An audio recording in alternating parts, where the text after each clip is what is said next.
Hello, the video today is in response to a suggestion that I got in the comments of another video, asking me what my thoughts were on eating disorders and veganism or vegetarianism. Trigger warning for this video, there will be discussion of eating disorders, restrictive eating patterns, food morality, and ethical eating.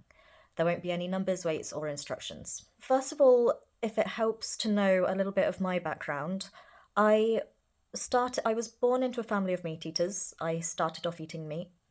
When I was 7 years old, I became vegetarian, and for me at the time that was ethical reasons. I cared a great deal about animals and I couldn't continue to eat meat. When I was 18 and in the middle of quite a long hospital admission, so I think I'd been in for a couple of years or so without much pause, I became fully vegan with the support of people from that hospital. And I believed that that was entirely for ethical reasons. However, alongside that, my orthorexic tendencies were getting a lot worse. I was stressing about drinking water from the tap, from bottles, about a million other things that I won't go too far into because I don't want to trigger anyone. But I was showing clear signs of being stressed about everything that I was putting in my body at the same time as making what I believed was a very ethical choice about veganism and was something that I wanted to do for years, but being in hospital kept preventing me from doing it. When I was 21, I started eating some fish. I found out that I could source various fish ethically and it could be something that I could allow myself to eat. But I also think that part of the reason that I included fish was because it was less scary than some of the vegan food that I was eating. So I think that in some ways I was trying to lessen my restriction in terms of I wanted more variety, but it was increasing my restriction in other ways. When I was 27, I actually ended up eating meat. I was very much struggling with my eating disorder, very much struggling with being in my lifestyle with my eating disorder. And again, with various hospital admissions, I had struggled a lot with the vegetarian or even pescatarian options, and often the meat options seemed less scary to me, even though ethically it didn't fit with the lifestyle and the position that I had held since I was 7 years old. So when I was 28, and I started going through my true recovery after the Magic Ice Lolly, which I did a video about called the Magic Ice Lolly. So after the 8th of September in 2024, I became vegetarian again because at the time I believed that that matched up with the ethics that I'd always had. I believed that the reason that I had included meats and things was for my eating disorder, and I believed that veganism would be too difficult for me to maintain recovery on. So I am now vegetarian, and I wanted you to know that that's the position that I'm talking from now, because I also want to make it clear that some of my opinions may be upsetting for people. They may be difficult to hear, they may be difficult to look at yourself and think about. However, I also want to show that understanding that I have been going through it myself, I have gone through it myself, and I've reached a point that I am comfortable with, and I believe that I'm continuing to recover within, but that I have to continue to consistently check where I'm at and my reasons for what I'm doing. And all along the way, I need to ask myself not whether veganism or vegetarianism is right or wrong, but I need to ask myself, does this way of eating expand my life or shrink it? Does it support my recovery or does it quietly serve my eating disorder? And that's something I have to check with myself all of the time. So, first of all, one of my main opinions is that timing, I think, matters. If a lifestyle such as veganism or vegetarianism begins in the early days or during the eating disorder, then it might be influenced by the disorder rather than purely by the values. This doesn't mean at all that ethical reasoning is fake. And again, I can very much understand that from when I was going through my veganism, when I was in hospital and I was being faced with foods that I was really struggling to eat, and my reasons in my head were definitely ethical. But it does mean that it can be entangled with restriction, control, and avoidance. Basically, the context in which the diet actually developed matters just as much as the stated motivation. I think one of the dangerous things about ethical diets is that it can amplify an eating disorder. They can unfortunately provide a socially acceptable justification for restriction. They can reduce food variety, food selection, not calories inherently. And they can increase the focus on food, on planning, on checking, on vigilance, on kind of being consumed in your day by focusing on what you are consuming. And unfortunately, in terms of the kind of alarm bells that eating disorders can raise, often if people give ethical reasons for avoiding certain foods, they can be more socially acceptable. and they can attract less concern than turning it down for weight or fear, and that can unfortunately allow eating disorders to persist unnoticed. One of the lessons that I've tried to teach myself and that I want to try to help others with is to not give food a moral value. And unfortunately, something that veganism and vegetarianism can do is it can become a bit of a container for ethical orthorexia, which means that there can be really excessive moralization over foods. There can be a lot of guilt for consuming resources. There can be a lot of really rigid rules framed as doing the right thing. But in things like ethical orthorexia, the behavior is driven more by anxiety, guilt, and rigidity rather than by joy or by values. Another of the difficult things for people who are vegetarian or vegan and also have eating disorders is that your identity can become entangled with how you eat. So people can end up being the vegan one, the ethical one, the conscientious one. And so that can make trying to disentangle your eating disorder behaviors kind of emotionally threatening. Sometimes in recovery, you can feel a bit like you're losing your identity or like you're being bad or selfish or immoral. Honestly, that often happens in recovery. Quite a lot of the time, people may find that things that they felt really, really strongly about for a very long time, they no longer feel as strongly about when they're in recovery.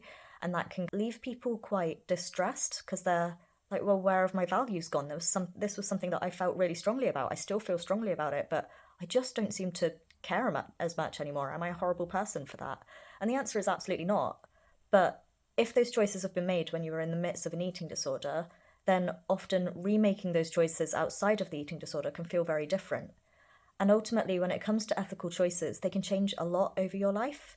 No one can fight every single battle all of the time. People are all trying to choose what things they are trying to live by. But when you're recovering isn't the best time to make any decisions that restrict your choices. The reason I say this is that recovery pretty much always involves flexibility, reduction of food rules, and increased social spontaneous eating. Veganism or vegetarianism can sometimes unintentionally clash with these. It can unfortunately increase the eating disorder behaviors of checking a lot and planning a lot and focusing a lot on food, of avoiding certain social interactions or not being able to join in with social things if they don't have options that are available to them. And it may not always be that the diet itself is that restrictive, but living that diet in a non-supportive food environment can be. So, not all outcomes are the same. Some people can pause their vegetarianism or veganism during recovery. Some people may modify it. So, for example, they may become vegetarian rather than vegan, or they may return to it later with more flexibility. Other people may investigate it and find that it does still align with their values and that it doesn't hinder their recovery. I would like to think that that's me, but again, I need to keep asking myself the questions that are really important. And there have been times when I've been out with my loved ones nowadays and I don't really have any options. And not having those options hinders my recovery. It makes me different. It makes me inflexible in those situations. So I have to think about whether I can be more flexible. Because ultimately, when you have had an eating disorder or when you do have an eating disorder and you're in recovery, you need to prioritize that. You are in a different boat to people without eating disorders, and that is okay. It is okay that your choices may reflect something different than their choices. There is no single one true answer, only whether the diet supports or obstructs full recovery. So, something that eating disorders can thrive on is perfectionism, moral purity, and control, whereas recovery, as I mentioned, requires imperfection, flexibility, a willingness to take up space and resources. One of the more difficult things that I encountered in hospital, especially in the early days, is that also sometimes in clinical treatment, when you have an eating disorder and you say that you have a plant-based diet, then clinicians can sometimes dismiss your ethics as lying. They can avoid the conversation entirely. And they can say things like you can't gain weight on a vegan diet or things that just aren't very helpful. I think generally when it comes to veganism in hospital settings, while I think that it's important that people always think about the context of where the ethical diet came from and whether it came with an eating disorder alongside it and investigating that gently. I also think that it's important for a more neutral and collaborative approach. So I think that when people are working with people with eating disorders that also have these lifestyles, they should probably explore it without any kind of gotcha moments. And it's helpful if they're able to show a respect for the values and the recovery needs side by side. Also, there are some diets that can have long-term effects on the body that may be negative. So I became vegetarian again, as I mentioned, when I was 28, and I've been vegetarian since then. And I haven't ever chosen veganism because I do think that it could be too restrictive for my recovery. However, because I was vegan for several years, my body now struggles to digest lactose. And I've tried to gradually increase lactose in my diet again. And sometimes I can get a bad tummy, and I can line that up to being because I've had too much lactose recently. But I also have to recognize that that may not be true. It may be that my eating disorder is telling me that it's because of something I've eaten when actually I'm recovering from an eating disorder and I did a lot of damage for a lot of years. And a lot of people with eating disorders have irritable bowel syndrome. And I need to be wary of trying to cut things out to solve a problem that may not need anything cutting out. And so, unfortunately, my years of veganism has actually made it a little bit harder for me in that respect. It has limited me a little bit. All of that in my pieced together rambles that weren't very pieced together this time to say that I think that vegetarianism and veganism is an absolutely fine ethical choice, and I don't think there's anything inherently wrong with it. I don't think that it's inherently what all eating disorders are about. However, I think it's a little bit of a myth to say that the veganism and vegetarianism is nothing to do with an eating disorder. I think that they can, unfortunately, play a role in it or be caused by it. And I think it's a myth to say that they are.